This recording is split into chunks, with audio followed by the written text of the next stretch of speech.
Hello friends, बरायबाय Bodo Info official YouTube channel आसा खालामो गासैबो मोजां दङ दा लोगोफोर B.Ed admission 2023 बेनि सायाव डिसकास खालामगोन आरो जों अपेनावबो लानो हासिगोन नामा आरो खम खरसायाव जोङो B.Ed जोङो डिप्लोमा 2 years लानो हासिगोन नामा स' बेनि सायाव अफिशियेल मोनसे नोंथांमोना आपडेटखौ लाबोदों आरो लोगोसे जोंहा नेक्स्टआव LP स्कुलनिफ्राय लानानै HS लेभेलसिम TET होनो हानायनि अपसनखौ मोनो जायनिखि नोंथांमोना B.Ed दङ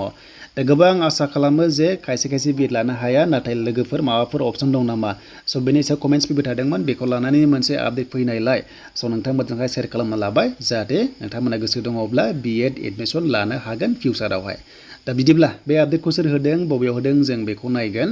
जाय नोंथांमोना बड' इनफो इउटुब चेनेलाव गोदान साबस्क्राइब खालामना लाबानो जाबाय बेफोरबादि इडुकेसन लेभेलनि आपडेट आरो साख्रिनि आपडेट नोंथांमोनाहाय मोननो हागोन दा बेखौहाय रनज बुगु बिथाङाहाय इडुकेसन मिनिस्टारा आपडेट होबाय टुइट खालामना होदों जे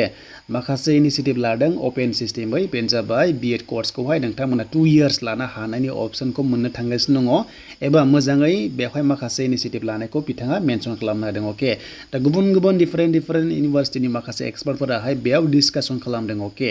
जे B.Ed कर्सखौबो 2 years नोंथांमोननि ODL हिसाबै नोंथांमोना अपेन हिसाबै डिप्लोमा लानो हानायनि अपसनखौ बिथांमोना खालामनो नाजागासिनो दङ अके 2 years नोंथांमोना बे कृष्ण कान्त हेन्डिक स्टेट अपेन इउनिभारसिटिनि आन्डाराव स' एडमिशन लानो हानायनि अपसनखौ मोनगोन जेब्ला साक्सेस जायो जेरै डिलेटखौ नोंथांमोनाहाय अपेनाव लायोमोन थिग बेबादिनो 2 years B.Ed खौबो नोंथांमोना लानो हानायनि अपसनखौ मोनगोन जेब्ला बे गासैबो फाइनाल्स जायो अके दायो जेबो जाथ'वाखै जेब्ला जायो अफिशियेल आपडेट फैगोन आरो नोंथांमोना देग्लायनो एडमिशन लानो हानायनि अपसनखौ मोननो हागौ स' जेब्ला मोनगोन आपडेट फैखागोन जायखिजाया बिथां रनज बिगु बिथाङाहाय टुइट खालामना होदों B.Ed कर्सनि सायाव अके दा जायखिजाया जेब्ला बे B.Ed कर्सआ एडमिशन जायो अब्ला नोंथांमोना आपडेटखौ लाबोगोन अपेन हिसाबै नाथाय रेगुलाराथ' फैबाय थाखायो आरो बेयाव फिसआ गोबां रोखोमनि थायो नाथाय अपेनाव लायोबा फिसआ एसेबाबो खम जायो आरो क्लासआ एभरि सानडेआव जानायनि चान्सआ थायो अके दा बेनो आरो लोगोफोर आसा खालाम नोंथांमोना भिडिअखौ नायनानै मोजां मोनदोंबा लाइक कमेन्ट शेयार आरो जायफ्रा चेनेलाव गोदान साबस्क्राइब खालामनानै नोंथांमोना लानो हागोन LP school UP school high स्कुलाव नोंथांमोना B.Ed दङबा मोनथामबो सेक्सनाव केटेगरिसावहाय